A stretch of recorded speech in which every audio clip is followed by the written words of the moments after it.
Welcome back, friends, to part 7. We will be working on the lips now, and as you can see from the reference, these areas are darker at here, and there's a triangular shape there that is produced by the fold as the lips enters the mouth, and there's also dark areas here and here, so we're going to be working on that and the teeth after the intro.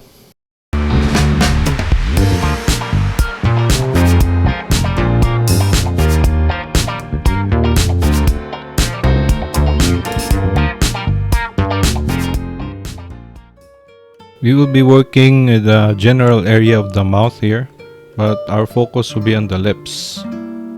We will be fixing the shape of the arch here. As you can see, obviously there's a tiny bit of mistake there, but we're going to be fixing that and lightening that up, focusing on the light here.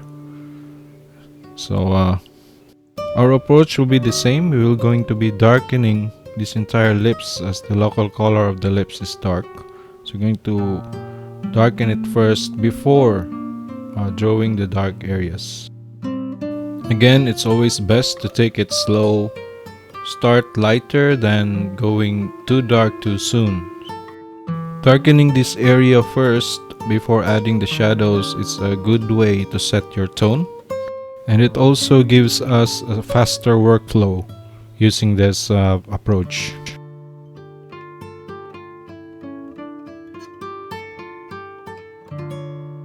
So we start darkening this area here, as you can see, showing that the lips turn inward by adding those shadows there. Doing the same thing on the other side, but leaving the area where the highlight is.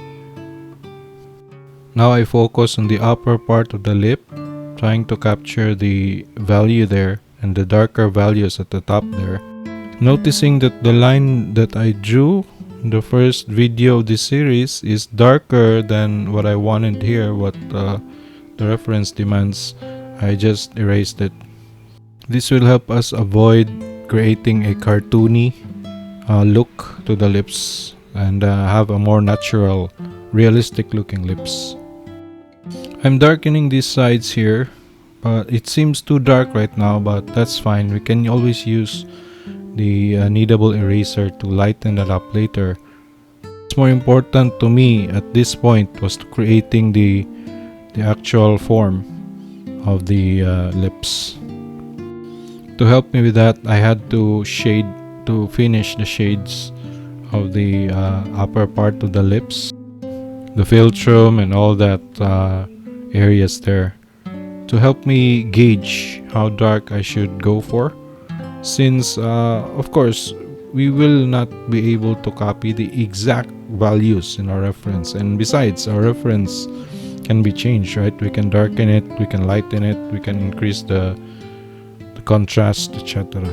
So for me, I think it's much more important to use the reference as a basis, but we have always to inquire to what we're doing and what we want, how dark we want things to be. But I guess it's always a balance, and the right way to do is to actually depict what we see, since this is a realistic portrait. So yeah, even if we are unable to copy exactly the right values there from our reference, I guess we have to aim at depicting that value relationships within that within the picture or the photo, so that we can replicate that, so we can draw that as faithful as possible. Some people, bad mouth this type of art style, the hyperrealism art style, but for me it's a tool. Okay, I mean, if we are able to be able to do this, then that's just another skill we have, right, that we can use. We don't have to limit ourselves to just expressive artworks or abstract as artworks. I mean, we can incorporate anything we want. So if we are able to do this, then that's fine, I guess. It's not a competition, it's about art. And besides, every art style has its own challenges and a different mindset applied to them. You can't just jump from hyperrealism to abstract without knowing the abstract mindset or expressive mindset. That's really impossible. So it's about mindset. Okay, but the tools are very important. The exercise helps us. Okay, help us see things, help us develop our techniques, and etc. Right? So if we can then we have that power, we can control it. Right? We can naturally apply it to whatever we want. We can create more things, having more skills available to us. So it's better to have it than not have it. My bias is of course towards expressive artworks like Sargent's works, but I also like Buguro's work. So everything, I like contemporary art, I like cartoony art. So I don't see any problem there. I guess I'm saying is do what you like, and don't get pressured out of something or into something. But if you're cold in your heart to try and master this or achieve to attain the skills that are in this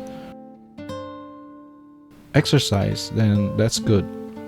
Just follow your soul, just follow your spirit where it's leading you, because we never know, right? So why would we let other people stop us from actualizing who we are? Okay, that's actualization is the ultimate reward here. It's not being praised by other people. It's about us exploring our limits, right? Breaking through the things that we are called to break, right? To achieve, to attain. So I think that's much more rewarding as an artist than to seek acceptance from other artists or from trends. So again, this is this is partially. It's not really finished. As you can see, there are a lot of things we can add to it, and we will add to it. So I'll see you on the next video.